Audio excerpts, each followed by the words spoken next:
mesdames et messieurs, merci encore pour venir tout le monde.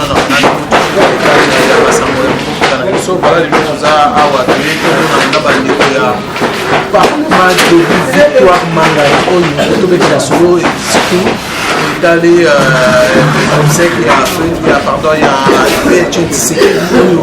a débat déjà autour il y a relevé il y a ma héros national il y a certains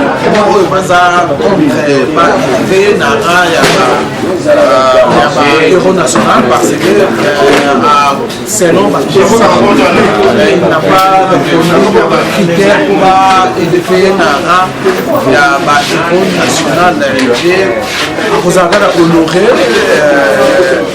à titre posthume, de façon de héros national, c'est voilà, de notre réaction, il y a des combattants, sans plus tarder. Nous sommes déjà combattants, nous avons un parlement de bonsoir.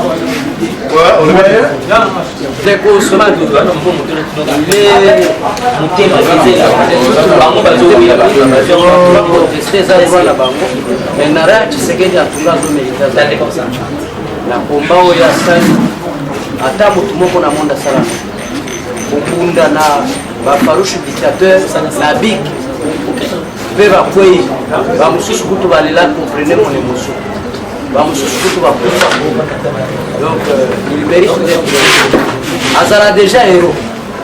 Vous allez tout le bagage pour qu'on ne tire pas sur l'ambulance, mais on tire sur l'ambulance pour une histoire à Kanga. Parce que les héros ne ont pas signature pour ça na compte signature de une lettre pour assassiner. Sauf déjà motuneti wema. Ouais, ça la dépravation de mers. Ba ça est bongo de surcroît c'est que diba c'est héros. Ça m'a wani. Donc baloba itali bango ils sont vous voyez bien que de son vivant d'abord à Zaraï déjà héros il était déjà héros donc il y a confirmer ça les manettes donc bateau va dire que non on va répéter c'est que derrière les héros national on est un coup d'épée dans l'eau Félix est le président de la République démocratique c'est lui qui a le pouvoir de faire quoi que ce soit, sauf de tuer, je précise. Monsieur Ousmane. Oui, alors, on a habité polémique autour, il y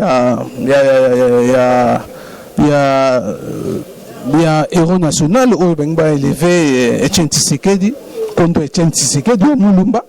On a habité Bamsou Balobi, à ce qu'on méritait, héros national, ce qu'on moi titre moko attention ba honorer à titre posthume ba pesa ta père de la nation, père de la démocratie pardon.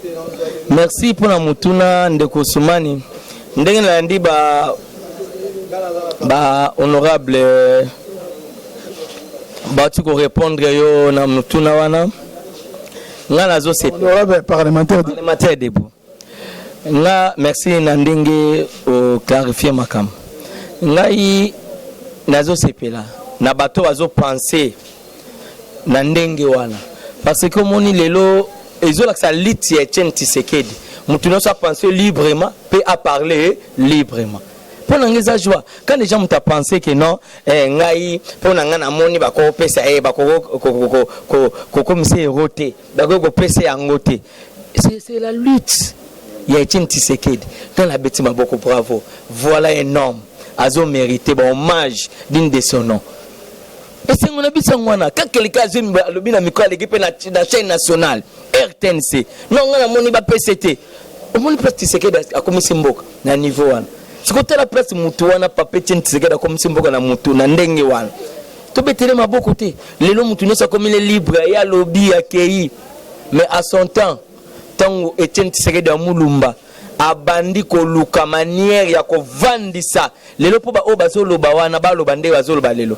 ba ki passe à monaki Nana résistant qui devant les chars de M. Mobutu les lions. Bazo reproché lettre ya crapodi affaire mais c'est Ousmane et vos apaisements mais tout les a yo bien no ngai pesa ngatana rapidement oui na yo no la bandeko bazola na bandeko poto na bandeko ya Congo ne so bazola ndabiso que tangu na lobiboy nani a résisté qui devant les chars de M. Mobutu le léopard le maréchal le roi d'Isaïe qui avait osé si c'est là qui papa ne tient sécurité pour les lots ngano tolo bana bato na ba penser ne bazo penser so no kan wana banda kuti kolobate ba sécurité bazo kabisa tata wana sali face devant les sûretés les chars de M. Mobutu les grands dictateurs d'Afrique le léopard le roi d'Isaïe nana mekaki oba ochama kelela oba kumbeta telo ngwa nga perbo nani bo nana mekaki balai wapi.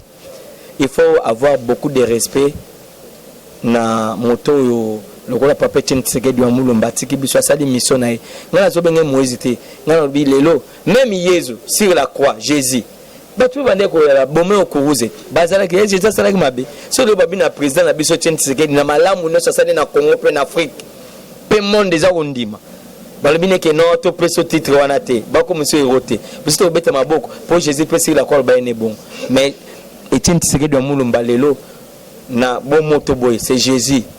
C'est le Jésus-Christ du Congo. Parce que l'esprit de Jésus est contacté. Pas sali au l'esprit de Jésus a tindaki. L'homme a dit qu'on sacrifie vie na mobimba. Jeunesse n'est tia koufi na 81 ans. Donc conclusion. Le logo baki no ba pese erote. Wana engalo lukaku ero esa mukena luka ba mo mususu. Ni musu ko sa teli ko la héros. C'est Jésus-Christ d'Afrique. Ça nani Félix Oise quoi raison natango alobaka ke Congo etonda bomengo mais bomengo mususu babakisela congolais eza motema mabe par rapport ya kotala komba ya Etienne Tshisekedi wa Mulumba père de la démocratie géniteur ya corps cadre ya San City oye sala ke lelo bemba akoma koloba amonana kwa simba kama nduki azwa pouvoir te ayi ko pouvoir par rapport ya grâce ya combat Etienne Tshisekedi wa Mulumba pour avoir un accord global inclusif so na bina bando tangela na kotangela o babiloko Tshisekedi asala na mboka oyo ndeko Ousmane nazolo ba motema mabe ya congolais di mwana kati ya mboka oyo bazali ko attribuer que non à travailler na Mobutu mais tant qu'on monnaie que Mobutu azali ko mema Congo na libulu azali ko mema Congo na libulu atelemela Mobutu lui qui fit son ami nani na kati ya mboka oyo bazalaki po atanga kombo Mobutu azali koloba voire même na kati ya ndako na ye azali koloba ke le mur ont des oreilles bazo ko prononcer kombo Mobutu te monsieur a bravé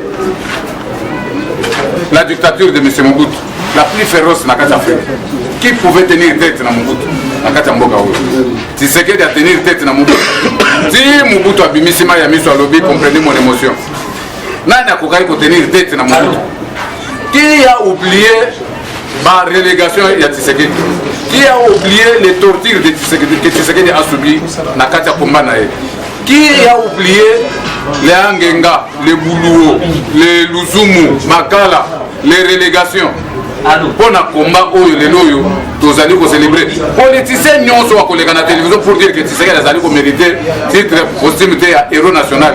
Quoi l'oba, démocratie, les loyaux, bazo l'oba. Démocratie au bazo l'oba, les loyaux. Bakomi kolobela na télévision. Au vent du peu au sali débat au fingi Kabila. Au vandi pe osali débat au fingi Tshisekedi, au vandi pe osali débat au fingi Mobutu. Nani a milita pour, nani a combattu pour que liberté d'expression est à l'effectif. Mais ça Tshisekedi était. Par rapport à mais Ousmane, Tshisekedi a expliqué qu'il y a un Kisangani. Peut-être que bazo le babiloko wana bayebi histoire te. Nazo bandiana na conférence nationale souveraine. Toké na bien malaki, abima clean. Sans tâche. Donc il y a un assassinat. Parce que il y a une commission assassinat bien mal acquis pour la conférence nationale souveraine. Des têtes pensantes. Na baspire ya Mobutu. Bavundo Tepemako, Mbanda. tout ce monde-là était là. Tshisekedi Libanda pour les discréditer parce qu'il était le candidat favori. Déjà, Félix Azali candidat favori à Genève. Il est candidat favori à la conférence nationale souveraine. Pour dire que non, il était impliqué dans Makambo Lumumba. Abima Clean. Balobali kamba crapaud, il y a lettre watindele kalonji. La preuve en est que Bamona Kabaluba, Baluba n'a évité pourquoi Bamona Kabaluba mabé. Kalonji lorsqu'il a appris que Lumumba, Bazo même Lumumba n'a Bakwanga. À l'époque, on appelait Mujima Bakwanga. Kalonji a lobby Lumumba Kokiko Kita Awa na Bakwanga te. Parce qu'il y avait déjà que non, Baliba Simbisa, Baluba touche. Surtout Kalonji, parce que c'était lui qui était le leader à l'époque. Alors lui, Lumumba, il a beaucoup fait la Mabélé, Kassaï, parce que Lumumba aussi c'était un Kassaï. À Boya. C'est ce qu'il a expliqué dans la campagne en 2011. Alors que Mundele Moko, comment Mundele en Andé, n'a pas dit comment Mundele en a. Il y a une imité qui signature.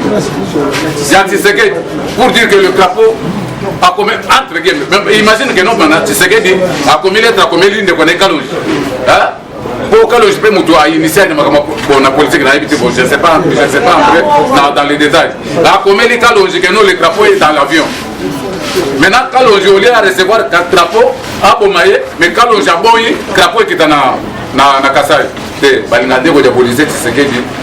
Baluka si na mutu na yeba zote baluka basali reba kokate Tshisekedi place azali Nzambe azwa na boboto molimo ndebe manakimia papa wana sali mingi pona peuple congolais o bakoboya ko élever que azali héros nationalité ba yebisa biso oyo bango bazolinga ma élever bango ma héros national basalani c'est le mususu par rapport ya ba crime oyo balinga kolati Tshisekedi mazolo baboy balinga kolati Tshisekedi ba crime oyo ya commerçate. Mobutu a recouru à Tshisekedi par rapport à son intelligence, par rapport à son savoir-faire. La raison pour laquelle Bazalaki Baninga. Batiki liwa ya Kasavubu, qui est mutu relegaka Kasavubu na Chela. Bake na Lumumba. Balo bape ke yende mutu abomisa ipe sur Museti. Pourquoi bazotika Museti? Balo bake Tshisekedi pe mutu aboma Museti. Donc batika. Ata bayinaka mutu tina liwate. Tshisekedi a payé peuple congolais le démocratie où il y a la liberté d'expression il y a côté le mapé a marché au moins bato ba dénoncer indien ou a korompaki lobi nango tango bato atie makelele azongi na prison soit qui liberté d'expression za la guette est-ce que indien wana alingazonga sous na prison Tshisekedi a sali mingi na mboka oyo baza la reconnaissant. Bonjour président Panzo. Bonjour Ousmane. Oui, par la polémique autour de l'élévation d'un rang héros national, Batoualobi c'est de trop Aza impliqué, pas aussi dans ma Italie, lettre à crapaud à Salaka pour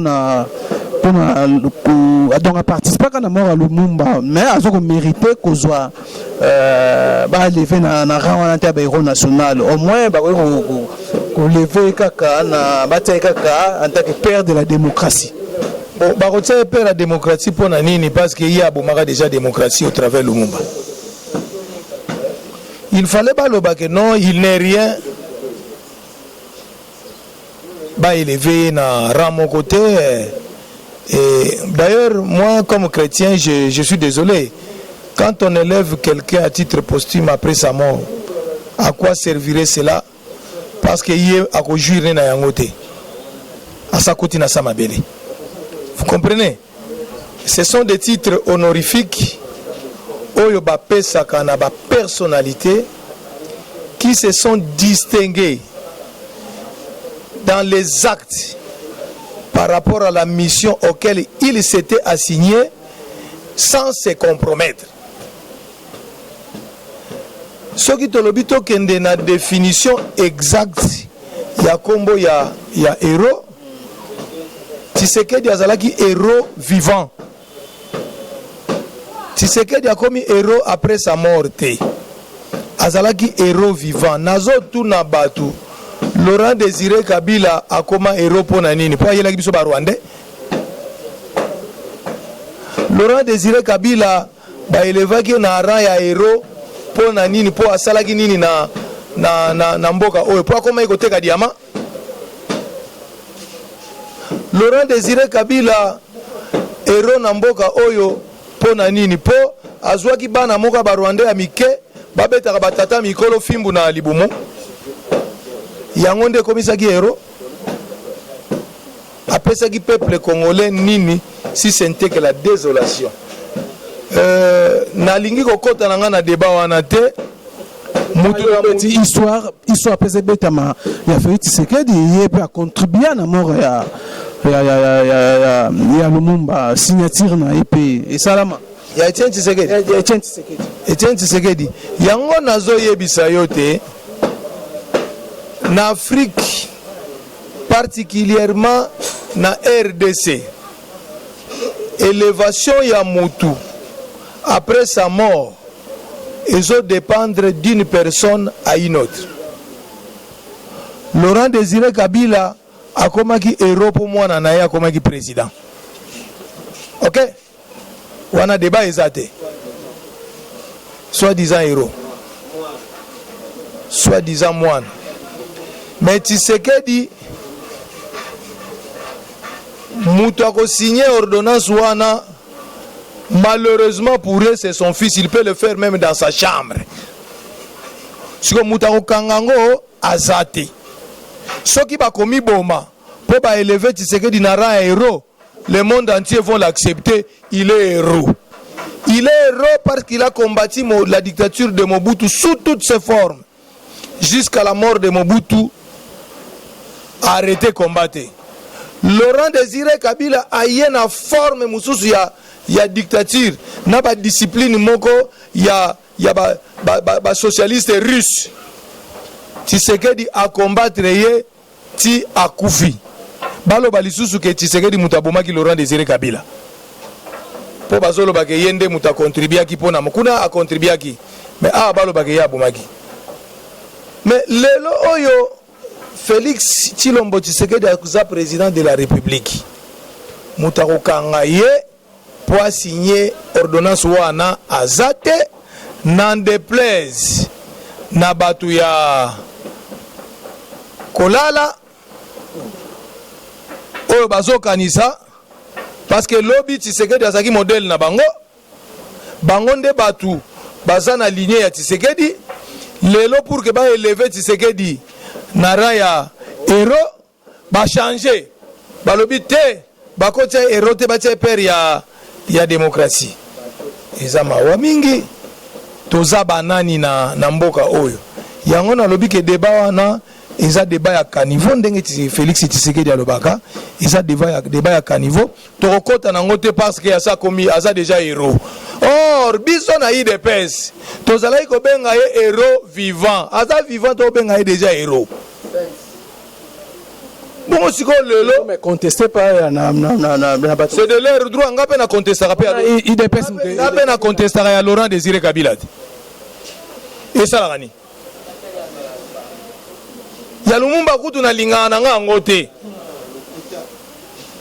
bongo sikoyo oyo ya président na ngai batika débat eza na ngote parce que ata ba lobby eloke ko changer nango eza te po ekozala ndengo wana ekotikala ndengo wana donc bango baboya Tshisekedi ngape na boya ya Laurent Désiré Kabila na boya na ya Lumumba voilà nga na lindima kaka ya Mamadou Ndala mais il faut ba lever na raba héros national Mamadou Ndala mais nga ndima ngote ngai Apollinaire et c'est pas tout le monde c'est moi nandima ngo parce que attraquer batu tina suka ndeko ozokende musika mingi parce que ça na masolo mususu to lobito solo la awa maka mususu to lobango to regretter Rossi Mukendi je na encourage ka na féliciter ye na combat na ye a menaki ngape na za héros vivant oye biango aux journalistes, interrogez l'histoire. Je suis un héros vivant. Comment? Mais oui, moi j'ai affronté la mort à plusieurs reprises. Massassi et Ratangaï, Nazana Bibembe na maboko, les images parlent. Donc c'est-à-dire mutu na mutu, azobenga mutu héros selon ndenge misu na ye emonaki na parcours ya combat ya mutu wana. Donc pona yo héros na héros ko zana ko remplir ba critères. C'est une personnalité qui s'est distinguée dans des actes sur le terrain dans la mission dont il lui a été confié sans renoncer jusqu'à sa mort. C'est celui-là un héros. Batu olieba kende nanu na définition il y a héros pour que ba caricaturer yango siko est-ce que mutoyo azo renfermer ba critérium oyo au lieu que ba bandana ko définir non bazo kende na ba considération. Je suis désolé, Tshisekedi c'est un héros national que personne ne peut le contester parce que combat na ye amené en RDC na libanda te jusqu'à sa mort azalaki na RDC peut-être que loko ka salami ka po soin médical que na poto so ko kufa ngako na souhaiter ka kufela. Voilà mesdames et messieurs, nous sommes à la fin, ça n'est fini ici. Donc merci na binyoso tokutani mbala asima na numéro mususu. Merci aussi na Piska Siwanga wa azaki derrière la caméra. Bye bye.